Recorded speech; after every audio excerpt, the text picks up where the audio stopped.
नमस्कार दोस्तों, स्वागत है आपका। हम बात कर रहे थे प्रस्तावना, और प्रस्तावना में जो हमारे बाकी बचे जो अब आगे की बात करेंगे। हमने पिछले वीडियो अपने अगर नहीं देखी तो वो जरूर देखे, उसमें हमने प्रस्तावना का बेसिक हमने बात की है कि प्रस्तावना क्या है। इस वीडियो में हम बात करेंगे प्रस्तावना के आगे के शब्द, जो आपके प्रस्तावना में आगे जो शब्द दे रखे हैं उन शब्दों की हम बात करेंगे। और प्रस्तावना में अगला जो शब्द आपके सामने आ रहा है, अगला शब्द जो आ रहा है वो कौन सा शब्द आ रहा है उसकी हम बात करते हैं।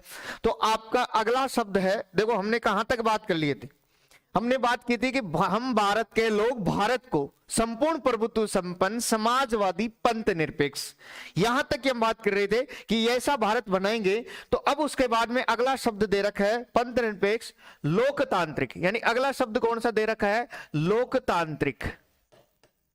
अब लोकतांत्रिक क्या होता है, लोकतंत्र क्या होता है, इसकी हम बात करते हैं। लोकतंत्र किसे कहते हैं, हम बात करते हैं कि लोकतंत्र किसे कहते हैं। तो दोस्तों लोकतंत्र कहते हैं लोगों का, लोगों के लिए, लोगों द्वारा जो चुना गया शासन होता है उसे कहते हैं लोकतंत्र।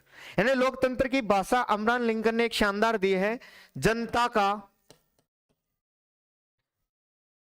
जनता का, जनता के लिए, जनता द्वारा, जनता द्वारा चुना गया शासन, चुना गया शासन लोकतंत्र कहलाता है, लोकतंत्र कहलाता है। क्या कहलाता है, लोकतंत्र कहता है जनता का, जनता के लिए, जनता द्वारा चुना गया शासन क्या कहलाएगा, लोकतंत्र कहलाएगा। क्या कहलाएगा दोस्तों, लोकतंत्र कहलाएगा। इसी लोकतंत्र की हम बात करें तो लोकतंत्र दो प्रकार का होता है। लोकतंत्र कितने प्रकार का होता है भाई, लोकतंत्र दो प्रकार का होता है। एक तो होता है प्रत्यक्ष लोकतंत्र, एक तो होता है प्रत्यक्ष लोकतंत्र, और एक होता है अप्रत्यक्ष लोकतंत्र। अप्रत्यक्ष लोकतंत्र, यानी लोकतंत्र कितने प्रकार का होता है दोस्तों, दो प्रकार का होता है, एक प्रत्यक्ष और एक अप्रत्यक्ष। प्रत्यक्ष लोकतंत्र किसे कहते हैं, इसमें जनता, जनता की सहभागिता होती है। इसमें जनता की क्या होती है, जनता की सहभागिता होती है। अगर सीधे तौर पे जनता राज कर रही है, सीधे तौर पे जनता राज कर रही है तो उसे कहेंगे, सीधे तौर पे अगर जनता राज करती है तो उसे कहते हैं हम प्रत्यक्ष लोकतंत्र। जैसे जैसे मैं बात करूं स्विट्जरलैंड, स्विट्जरलैंड। अप्रत्यक्ष लोकतंत्र इसमें होता है जनता द्वारा, जनता द्वारा चुने गए, चुने गए लोगों की सहभागिता, लोगों की सहभागिता। जनता द्वारा चुने गए लोगों की अगर सहभागिता पूछी जाए तो जनता द्वारा चुने गए लोगों की सहभागिता होती है, तो वो कहां होती, उसको क्या कहेंगे हम, अप्रत्यक्ष लोकतंत्र। क्या कहेंगे उसे, अप्रत्यक्ष लोकतंत्र कहेंगे। यानी जनता द्वारा अगर चुना गया सहभागिता होगी तो उसे क्या कहा जाएगा, जनता के द्वारा चुने गए लोगों की सहभागिता होगी तो उसे कहा जाएगा अप्रत्यक्ष लोकतंत्र। जैसे भारत, जैसे भारत, भारत ले लो, बाकी और चाहे आप ले लो, ब्रिटेन ले लो। ब्रिटेन में भी देखो दोस्तों, ब्रिटेन में महारानी का राज जरूर चलता है, लेकिन ब्रिटेन में भी मैं आपको बता दूं वहां पे भी लोकतंत्र होता है, प्रधानमंत्री होता है। तो जनता द्वारा चुने गए लोगों की सहभागिता, जनता के द्वारा जो चुने गए लोग हैं अगर वो सरकार चलाते हैं उसे कहेंगे हम अप्रत्यक्ष लोकतंत्र। यानी भारत में किस प्रकार का लोकतंत्र होता है, तो भारत में अप्रत्यक्ष प्रकार का लोकतंत्र होता है। तो लोकतंत्र आप समझ गए होंगे। तो भारत एक लोकतांत्रिक देश है, और भारत में किस प्रकार का लोकतंत्र पाया जाता है, भारत में अप्रत्यक्ष लोकतंत्र पाया जाता है। इसके आगे नेक्स्ट हम बात करें, अगला शब्द कौन सा है, गणराज्य। अगला शब्द कौन सा है दोस्तों, अगला शब्द दे रखा है आपके गणराज्य। गणराज्य क्या कहता है, गणराज्य की हम बात करते हैं। गणराज्य का तात्पर्य क्या होता है, राष्ट्र प्रमुख, राष्ट्र प्रमुख जनता द्वारा निर्वाचित हो, जनता द्वारा निर्वाचित हो, उसे क्या कहेंगे? उसे गणराज्य कहते हैं, उसे गणतंत्र या गणराज्य कहते हैं। भारत एक गणराज्य भी है क्योंकि निर्वाचित। अब निर्वाचित कैसे हो सकता है? निर्वाचित वो प्रत्यक्ष भी हो सकता है और अप्रत्यक्ष भी हो सकता है, क्योंकि निर्वाचन दो प्रकार का होता है दोस्त। निर्वाचन, एक निर्वाचन होता है प्रत्यक्ष निर्वाचन और एक निर्वाचन होता है अप्रत्यक्ष निर्वाचन। अगर जनता खुद चुन रही है सीधे तौर पे तो उसे कहेंगे हम प्रत्यक्ष निर्वाचन। अगर जनता खुद ना चुन के जनता के द्वारा चुने गए लोग किसी को चुन रहे हैं उसे कहेंगे अप्रत्यक्ष लोकतंत्र। और भारत एक गणराज्य है, लेकिन भारत में जो राष्ट्र प्रमुख होता है, देखो भारत, जैसे हम बात करूं, जैसे भारत, अब भारत कैसे है? देखो भारत में जो भारत का राष्ट्र प्रमुख जो होता है, वो भारत का राष्ट्र प्रमुख कौन होता है? तो भारत का राष्ट्र प्रमुख कौन होता है? राष्ट्रपति। कौन होता है? राष्ट्रपति होता है। भारत का प्रमुख कौन होता है? राष्ट्रपति होता है। और राष्ट्रपति जो होता है ये भारत का राष्ट्र प्रमुख कहलाता है, भारत का प्रथम नागरिक कहलाता है। और हम देखते हैं राष्ट्रपति निर्वाचित होता है, क्योंकि एक होता है राजतंत्र, एक होता है गणतंत्र। अगर पद वंशानुगत है, राजा का बेटा राजा बनता आ रहा है, राष्ट्र का प्रमुख अगर वंशानुगत पद है तो वो कहलाएगा राजतंत्र। लेकिन अगर राष्ट्र प्रमुख पद वंशानुगत नहीं होके निर्वाचित है, इलेक्टेड है, जनता द्वारा प्रत्यक्ष रूप में हो चाहे अप्रत्यक्ष रूप में हो, तो देखो राष्ट्रपति हमारा निर्वाचित होता है। और राष्ट्रपति का निर्वाचन जो होता है भारत में वो जनता द्वारा अप्रत्यक्ष रूप से होता है। जनता द्वारा किस रूप से होता है? अप्रत्यक्ष रूप से। कैसे होता है? देखो जब मैं राष्ट्रपति पढ़ाऊंगा वहां पे इसकी चुनाव पद्धति, ये सारी चीजें हम बात करेंगे। लेकिन क्या आप राष्ट्रपति के चुनाव में हम सीधे वोट देते हैं क्या? नहीं देते। राष्ट्रपति के चुनाव में वोट कौन देता है? या तो सांसद देते हैं या विधायक देते हैं। या तो कौन देता है? सांसद देता है, या कौन देता है? विधायक देता है। तो ये आपको क्या करना है? भारत कैसा राष्ट्र है? गणराज्य भी।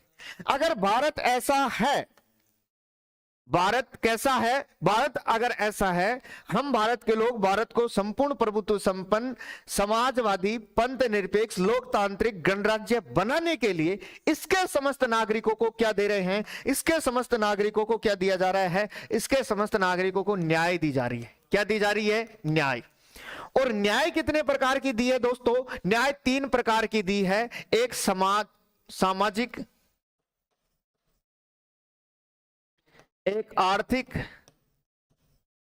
और एक राजनीतिक। कितने प्रकार की न्याय है? 3 प्रकार की न्याय है। सामाजिक, आर्थिक और राजनीतिक, 3 प्रकार की न्याय है। पहली बात तो हमने ये न्याय शब्द कहां से लिया? ये न्याय हमने रूस से लिया। कहां से लिया है? रूस से।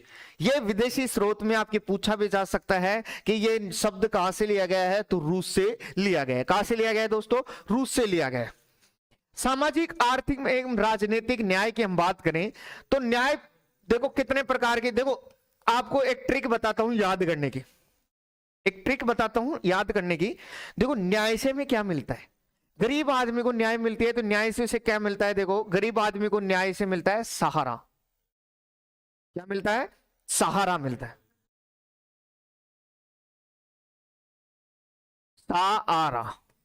न्याय से क्या मिलेगा? सहारा। अरे हा की जगह आ कर लेना, सहारा। न्याय से देखो सहारा मिलेगा। सा से सामाजिक, आ से आर्थिक, रा से राजनीतिक। 3 प्रकार की न्याय, सहारा। भाई न्याय से क्या मिल जाएगा? सहारा मिल जाएगा। सहारा से याद कर सकते हो आप, तो बहुत अच्छी बात है, ऐसे आपको याद करने हैं। तो 3 प्रकार की न्याय है। रूस से हमने ये न्याय शब्द लिया है। कहां से लिया है? रूस से लिया है। 3 प्रकार की आपके सामने कौन कौन सी न्याय है? तो तीनों प्रकार की न्याय आपके सामने है। सामाजिक, आर्थिक एवं राजनीतिक न्याय। आप भारत देश में रहने वाले प्रत्येक लोगों को सामाजिक रूप से न्याय मिली हुई है, यानी कि समाज में। ये बात अनुच्छेद 38 में भी दी गई है सामाजिक न्याय के बारे में। हम जब आर्टिकल 38 पढ़ेंगे उसमें लिखा हुआ है कि हमारी जो असमानता व्याप्त है समाज में, आप सभी को एक सामाजिक रूप से न्याय मिली हुई है। समाज में रहने वाले प्रत्येक वर्ग के लोगों को एक प्रकार की न्याय मिली हुई है, सामाजिक न्याय। इसमें ना, क्योंकि हमारा एक समानता का अधिकार भी दिया गया है। इसमें अमीर और गरीब की बीच की खाई को पाटा गया है। एक उच्च वर्ग और निम्न वर्ग के लोगों के बीच की जो असमानता, इसको दूर करने का प्रयास किया गया है, यानी सामाजिक न्याय। आर्थिक न्याय भी, हमें आर्थिक प्रकार से भी हम न्याय प्राप्त है। अर्थ के क्षेत्र में भी किसी के साथ कोई भेदभाव नहीं होगा। आपको राजनीतिक रूप से भी न्याय है। अगर आप डिजर्व करते हो, अगर आप उसके लिए लायक हो, तो आप क्या कर सकते हो, आप दोस्तों क्या कर सकते हो, अगर आप उसके लायक हो तो देखो, चुनाव में आप चुनाव लड़ सकते हो, आप खड़े हो सकते हो, वोट डाल सकते हो। आपके वोट की भी कीमत वही होगी एक सामान्य से जो वीआईपी के लोगों के, जो वीआईपी लोग होते हैं, उनके वोट की जो कीमत होती है, वो ही कीमत आपके वोट की होगी। अरे आपके वोट को एक गिना जाएगा तो चाहे मुकेश अंबानी वोट देने आए, उसका भी वोट एक ही गिना जाएगा। तो सभी प्रकार, सभी को क्या है, सामाजिक राजनीतिक न्याय है। फिर इसके बाद में अगला शब्द कौन सा आता है, अगला शब्द आता है स्वतंत्रता। अगला शब्द कौन सा आता है, स्वतंत्रता। और स्वतंत्रता, लिबर्टी, यहां पे फ्रीडम शब्द यूज में नहीं लिया गया, यहां पे शब्द यूज में लिया गया है लिबर्टी। स्वतंत्रता कितने प्रकार की है, 5 प्रकार की। न्याय कितने प्रकार की है, 3 प्रकार की। स्वतंत्रता कितने प्रकार की है, 5। 5 कौन कौन सी हैं, विचार, अभिव्यक्ति, विश्वास, धर्म और उपासना। 5 प्रकार की स्वतंत्रता दे रखी है आपके। वो कितने प्रकार की, देखो स्वतंत्रता, संविधान में 6 प्रकार की स्वतंत्रता है, लेकिन प्रस्तावना में 5 प्रकार की है। आर्टिकल 19, अनुच्छेद 19 जब आपको पढ़ाया जाएगा, अनुच्छेद 19 में आपको 6 प्रकार की स्वतंत्रता मैं पढ़ाऊंगा, लेकिन यहां जो स्वतंत्रताएं दे रखी हैं कितने प्रकार की हैं, 5 प्रकार की। देखो, प्रस्तावना में फ्रीडम शब्द की जगह लिबर्टी शब्द यूज में लिया गया है। कौन सा शब्द यूज में लिया गया है दोस्तों, फ्रीडम शब्द की जगह लिबर्टी शब्द यूज में लिया गया है। यानी कि यहां फ्रीडम शब्द यूज में नहीं, कौन सा लिया गया है, केवल लिबर्टी शब्द यूज में लिया गया है। तो फ्रीडम की जगह लिबर्टी शब्द यूज में लिया गया है। लिबर्टी 5 प्रकार की होती है, फ्रीडम 6 प्रकार की होती है। लेकिन अगर आपको एग्जामिनर क्वेश्चन पूछेगा कि स्वतंत्रता कितने प्रकार की, तो अगर ये पूछे कि संविधान में स्वतंत्रता कितने प्रकार की दे रखी है, तो आप बताओगे 6 प्रकार की दे रखी। लेकिन अगर क्वेश्चन पूछने वाला ये पूछे कि प्रस्तावना में स्वतंत्रता कितने प्रकार की, तो कितने प्रकार की बताओगे, 5 प्रकार की बताओगे। कितने प्रकार की बताओगे, 5 प्रकार की। कौन कौन सी, विचार, अभिव्यक्ति, विश्वास, धर्म और उपासना। इसको कैसे याद करोगे, इसको भी बता दो। हम उदाहरण लेते हैं गौतम बुद्ध का। किसका लेंगे, गौतम बुद्ध का। अरे गौतम बुद्ध के मन में पहले विचार आया। पहले क्या आया था, विचार, तभी तो वो घर छोड़ के गए थे। पहले क्या आया, विचार आया। उनका विचार आया कि मेरे को ज्ञान की प्राप्ति तब हो सकती है जब मैं घर छोड़ के कहीं बाहर जाके ध्यान वान करूंगा, तब ज्ञान की प्राप्ति होगी। तो पहले उनके मन में क्या आया, विचार आया। विचार आया तो उन्होंने क्या किया, अभिव्यक्त किया। उन्होंने जब ज्ञान की प्राप्ति हो गई, लोगों को बताया उन्होंने ज्ञान के बारे में, यानी उन्होंने अपना क्या किया, अभिव्यक्ति की। लोगों को जब अभिव्यक्ति की, ज्ञान के बारे में बताया, तब उन्होंने क्या किया, विश्वास किया। तब लोगों ने क्या किया, विश्वास किया। जब लोगों ने विश्वास किया तो वो क्या बन गया, धर्म बन गया। और धर्म बन गया तो लोग उसकी क्या करने लगे, उपासना करने लगे। ऐसे आपको कैसे, आपको ये 5 याद कर सकते हो। जैसे मेरे मन में विचार आया, पहले मेरे मन में क्या आया, विचार आया। मेरे मन में विचार आया तब मैं आपको पढ़ाने आया। फिर मैंने यहां आके, विचार आया तो फिर मैंने आपके सामने अभिव्यक्त किया कि भाई मेरे को जो आता है मैं आपको बता रहा हूं, वो चीजें बता रहा हूं। तो मैंने क्या किया, अभिव्यक्त। आपको उस पर क्या हुआ, विश्वास हुआ। विश्वास हुआ तो आप उसको क्या मानने लगे, धर्म मानने लगे। और धर्म मानने लगे तो उसकी क्या करने लगे, उपासना करने लगे। तो आप गौतम बुद्ध का उदाहरण लेके ऐसे भी याद कर सकते हो कि पहले उनके विचार आया, फिर उन्होंने अभिव्यक्ति की, लोग विश्वास करने लगे, वो धर्म बढ़ा, फिर उसकी क्या करने लगे, उपासना करने लगे। तो ये 5 प्रकार की क्या दे रखी है, 5 प्रकार की आपकी क्या दे रखी है, स्वतंत्रता दे रखी है। कितने प्रकार की, 5।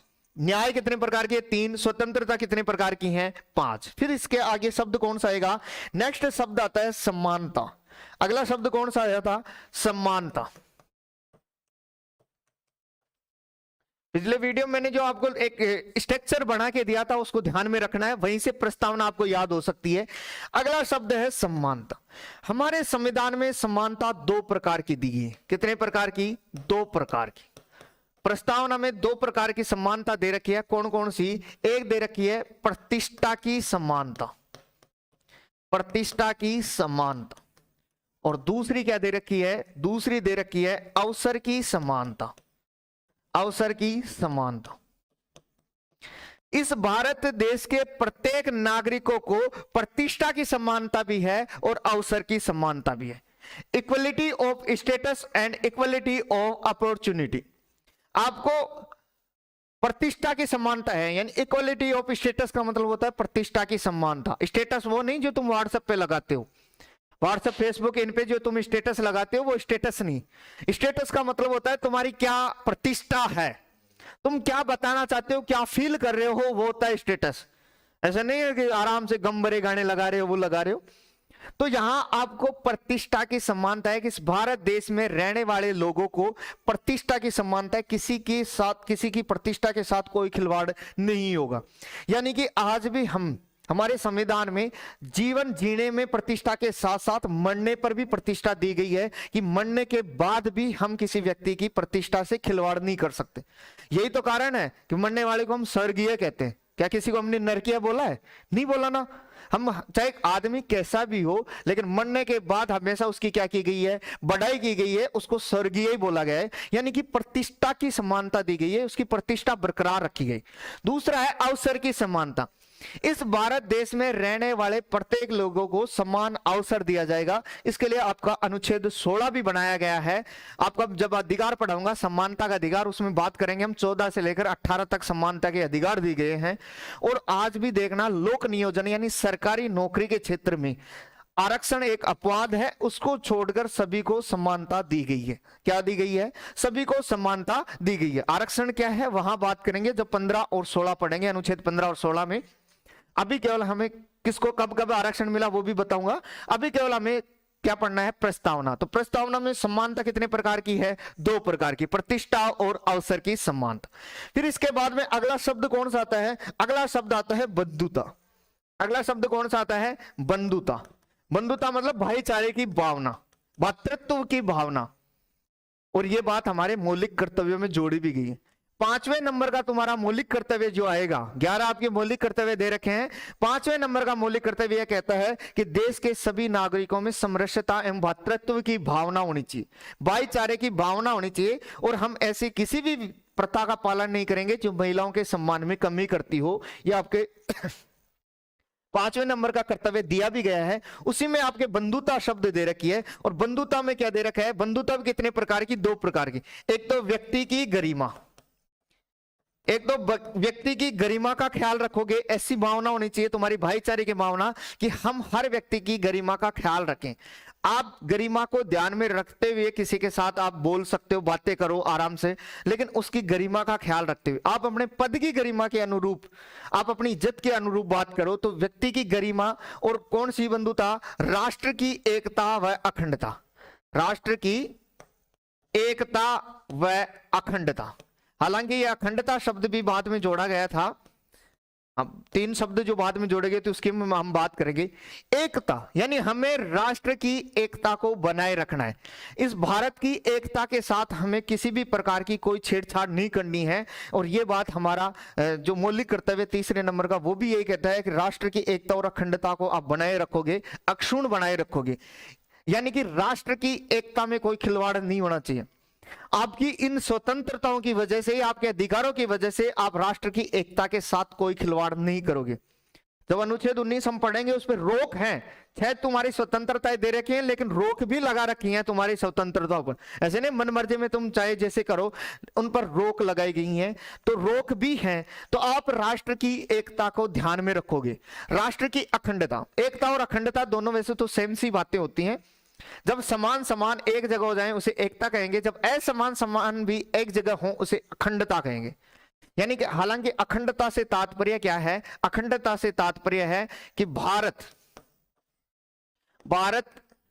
विनाशी राज्यों का, भारत विनाशी राज्यों का अविनाशी संघ है, अविनाशी संघ है।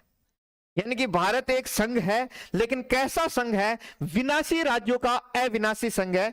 राज्यों का विनाश हो सकता है, लेकिन इस भारत का विनाश नहीं हो सकता। आज एक राज्य से दो राज्य टुकड़े हो सकते हैं, दो राज्य मिला के एक राज्य बनाया जा सकता है, एक राज्य से दो केंद्र शासित प्रदेश बनाए जा सकते हैं, दो केंद्र शासित प्रदेशों को मिलाया जा सकता है, लेकिन भारत के टुकड़े नहीं हो सकते। एक भारत से अब दो भारत नहीं करेंगे हम। भारत के किसी भी प्रकार से भारत को एक अखंड राष्ट्र रखेंगे हम। अखंड भारत की परिकल्पना की गई है कि भारत एक अखंड राज्य रहेगा। तो भारत क्या है? विनाशी राज्यों का अविनाशी संघ है। जब अनुच्छेद 1 पढ़ेंगे वहां पे भी हम इसकी बात करेंगे कि भारत एक संघ है, यूनियन है। ये कन्नाडा से लिया है हमने ये संघवाद जैसा शब्द। तो हम भाग 1 के अनुच्छेद 1 में बात करेंगे, यानी हमारे संविधान का जो अनुच्छेद 1 है उसी में हम इसकी बात करेंगे। तो ये बंधुता भी आपको समझ में आ गई होगी, भाईचारे की भावना। फिर इसके बाद में क्या दे रखा है? फिर इसके बाद में शब्द दे रखा है 26 नवंबर 1949। 26 नवंबर 1949 को, 26 नवंबर 1949 को, यानी कि इस दिन क्या था? इस दिन मिति मार्गशीर्ष शुक्ल सप्तमी विक्रमी संवत 2006 थी। इस दिन मिति मार्गशीर्ष विक्रमी संवत 2006 थी। इस दिन यानी कि हमारे संविधान को इस दिन अपनाया गया था। इस दिन क्या क्या हुआ था? इस दिन संविधान को आत्मार्पित किया गया था। आत्मार्पित, अंगीकृत और अधिनियमित। यानी कि हमारी प्रस्तावना जो लिखी हुई है क्या क्या कहती है? हम भारत के लोग भारत को संपूर्ण प्रभुत्व संपन्न समाजवादी पंथ निरपेक्ष लोकतांत्रिक गणराज्य बनाने के लिए इसके समस्त नागरिकों को सामाजिक आर्थिक राजनीतिक न्याय, विचार अभिव्यक्ति विश्वास धर्म उपासना की स्वतंत्रता, प्रतिष्ठा और अवसर की समानता प्राप्त कराने के लिए व्यक्ति की गरिमा, राष्ट्र की एकता और अखंडता को सुनिश्चित करने वाली बंधुता को बढ़ाने के लिए आज दृढ़ संकल्प होकर 26 नवंबर 1949 को इस संविधान को अंगीकृत आत्मार्पित अधिनियमित करते हैं। यह बात हमारी प्रस्तावना में लिखी हुई है। यानी कि आत्मार्पित को मतलब होता है अर्पित करना, यानी स्वयं को सौंपना। यानी कि हमने इस संविधान के प्रति स्वयं को सौंप दिया है। अंगीकृत का मतलब होता है स्वीकार करना। अंगीकृत का मतलब होता है स्वीकार करना, यानी कि हमने इस संविधान को स्वीकार कर लिया।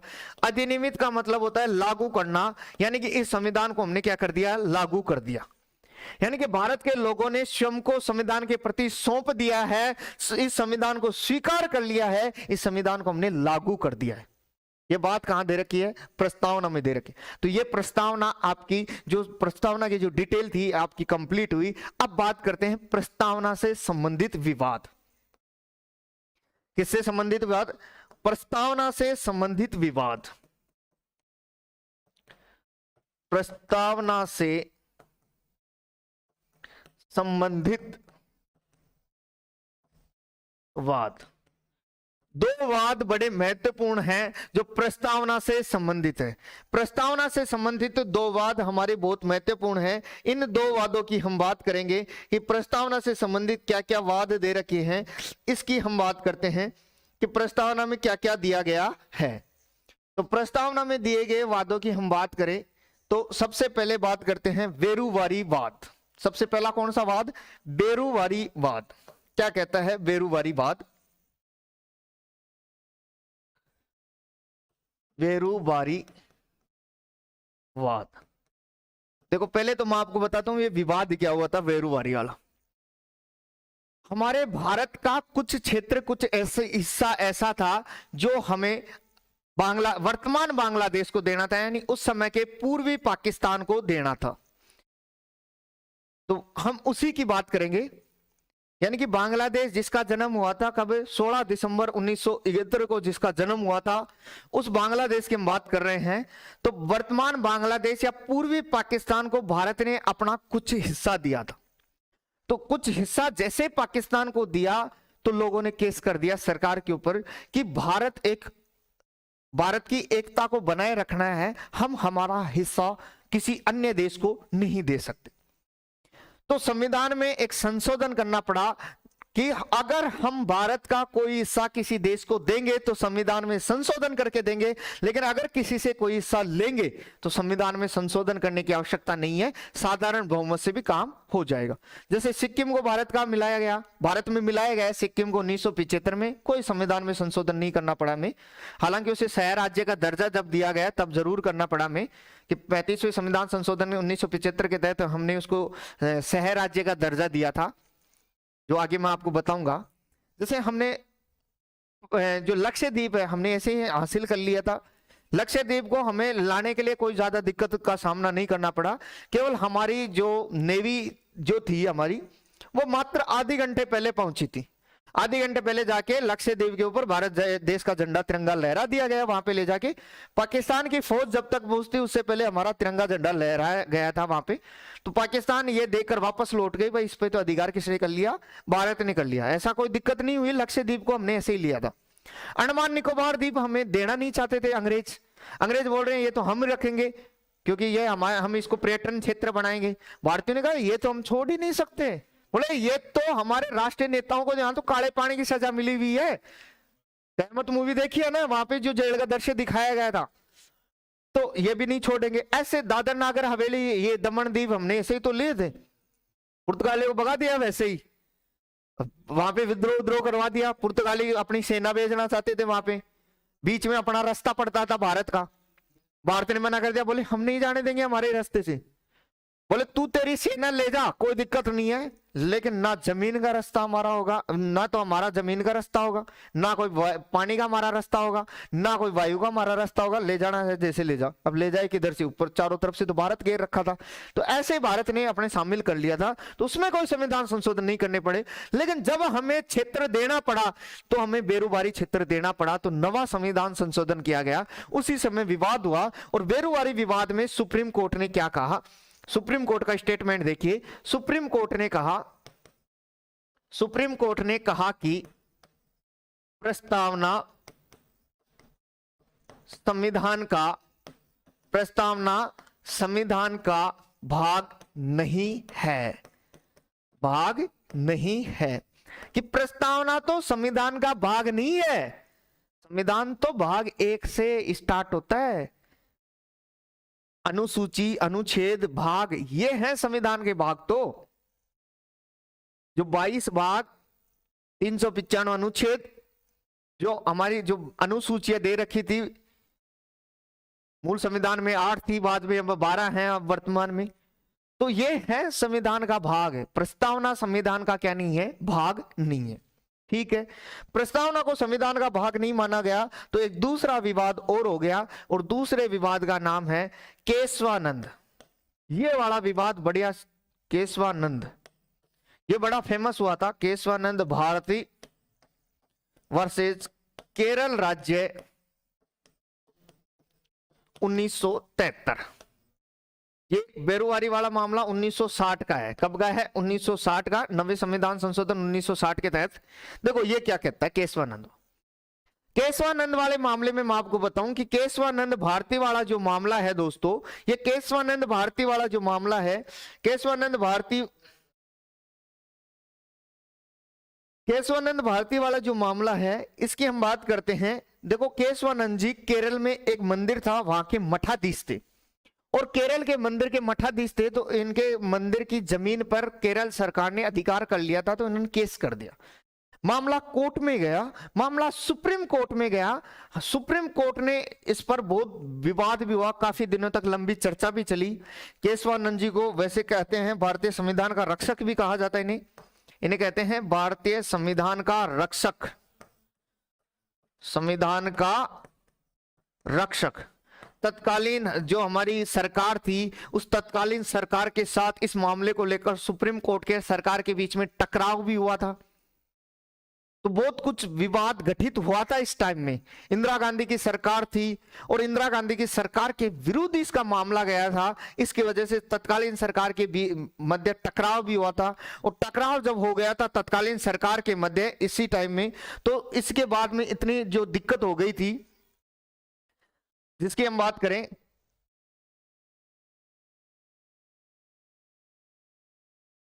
तो केशवानंद भारती वाले मामले में तत्कालीन सरकार के मध्य और सुप्रीम कोर्ट के मध्य इतना टकराव हो गया था कि इस मामले के सुनवाई के बाद में वरिष्ठता नियम को त्याग कर भी मुख्य न्यायाधीश की नियुक्ति हुई थी पहली बार।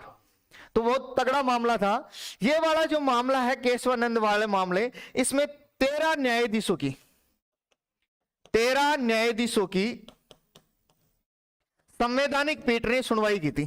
संवैधानिक पीठ, क्योंकि देखो अनुच्छेद 145 क्या कहता है, अनुच्छेद 145 ये कहता है कि सुप्रीम कोर्ट में प्रत्येक मामले को संवैधानिक पीठ सुनेगी जिसका निर्धारण मुख्य न्यायाधीश करेगा।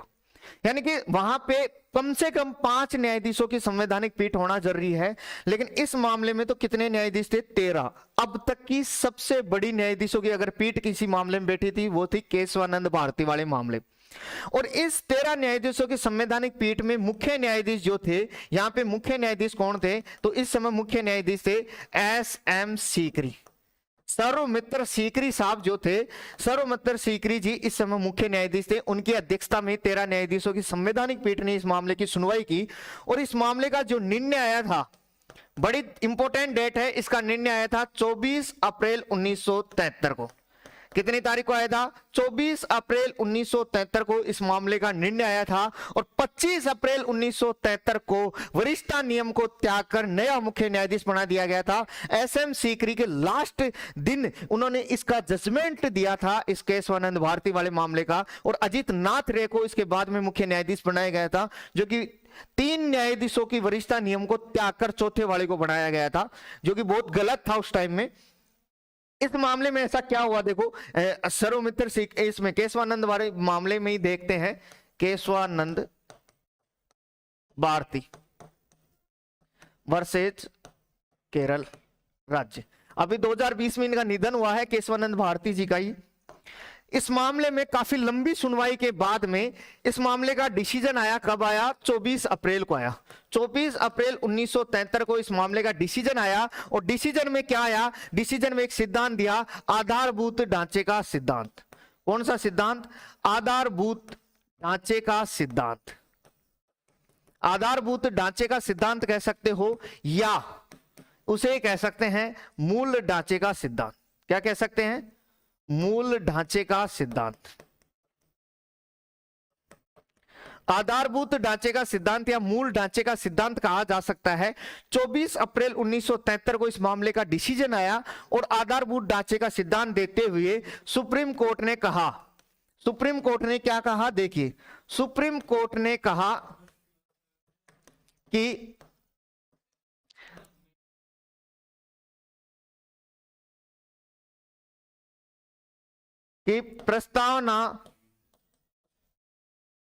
प्रस्तावना संविधान का भाग है। प्रस्तावना संविधान का भाग है, अपितु लेकिन प्रस्तावना संविधान का भाग है, लेकिन संसद इसमें सकारात्मक संशोधन कर सकती है। सकारात्मक संशोधन कर सकती है। वहां पे तो इसको संविधान का भाग माना ही नहीं गया था। जब संविधान का भाग नहीं माना गया था बेरोवारी में, तो संविधान में संशोधन कर ही नहीं सकती थी प्रस्तावना में। लेकिन इसमें कहा प्रस्तावना में सकारात्मक संशोधन किया जा सकता है, क्योंकि एक मूल ढांचे का सिद्धांत दिया और इसको मूल ढांचा माना। यानी कि मूल ढांचे में बिना किसी छेड़छाड़ के आप सकारात्मक संशोधन कर सकते हो। जो संविधान निर्माताओं की सोच के अनुरूप ऐसा संशोधन हो तब किया जा सकता है। और सुप्रीम कोर्ट ने इस प्रस्तावना को संविधान का क्या माना? भाग माना। भाग ही नहीं माना, अपितु प्रस्तावना को संविधान की आत्मा मानी। बोले जिस प्रकार आत्मा का संबंध शरीर से है, उसी प्रकार, जैसे आत्मा दिखती नहीं, उसी प्रकार प्रस्तावना का संबंध संविधान से है। भले ही प्रस्तावना संविधान का भाग ना दिखता हो, लेकिन ये इसकी क्या है? आत्मा है। और इसके बाद में संसद ने एक बार, अभी तक एक बार, आज तक प्रस्तावना में एक बार संशोधन किया है। एक बार संशोधन किया गया है, संशोधन किया गया है। आज तक प्रस्तावना में एक बार संशोधन किया गया है, और वो कब किया गया था? वो किया गया था 42वां संविधान संशोधन। 42वां संविधान संशोधन बहुत सबसे ज्यादा इंपॉर्टेंट संविधान संशोधन है ये। 42वां संविधान संशोधन 1976 के तहत निम्न 3 शब्द जोड़े, निम्न 3 शब्द जोड़े। कौन कौन से जोड़े? देखो, एक तो जोड़ा समाजवादी, एक दूसरा जोड़ा पंथ निरपेक्ष, और तीसरा जोड़ा अखंडता। ये 3 शब्द जोड़े गए हैं। आज तक प्रस्तावना में एक ही बार संविधान संशोधन किया गया है। और 3 शब्द कौन कौन से जोड़े गए? याद रखना, इस 42वें संविधान संशोधन को क्या कहते हैं? इसे मिनी संविधान भी कहते हैं। मिनी संविधान, लघु संविधान, इंदिरा संविधान कहा जाता है इसे, क्योंकि इसमें लगभग 58 अनुच्छेद प्रभावित है। लगभग कितने? 58 अनुच्छेद प्रभावित है। और ये जो जोड़ा गया था सरदार सरवण सिंह समिति की सिफारिश पर किया गया था। सरदार सरवण सिंह समिति की सिफारिश पर किया गया था। ये भी याद रखना, किया गया था। तो आज तक संविधान में, प्रस्तावना में कितने हो चुके हैं? एक बार संशोधन हुआ है, 3 शब्द जोड़े गए थे। पूछ ले तो मूल प्रस्तावना में शब्द कितने थे? तो मूल प्रस्तावना में 85 शब्द थे, तथा वर्तमान में 88 शब्द है। वर्तमान में कितने शब्द हैं? 88 शब्द है। मूल प्रस्तावना में 85 थे, वर्तमान में 88 शब्द हैं। एक बार संशोधन हुआ, 3 नए जोड़े गए, तो 85 और 3 कितने होते हैं? 88 हो गए। तो अब कितने शब्द हैं? 88 हैं। मूल में 85 थे, क्योंकि ये 3 नहीं थे मूल में। मूल प्रस्तावना कौन सी थी? जो 26 नवंबर 1949 को जो लागू हुई थी, और यानी कि हमारा जो संविधान लागू होने से पहले जो प्रस्तावना थी पहली, वो मूल प्रस्तावना थी। वर्तमान में कौन सी प्रस्तावना में? ये 3 शब्द जोड़ने के बाद है। तो अब बात करेंगे नेक्स्ट क्लास में नेक्स्ट टॉपिक की। तो मिलते हैं अगली क्लास में, तब तक के लिए बहुत बहुत धन्यवाद।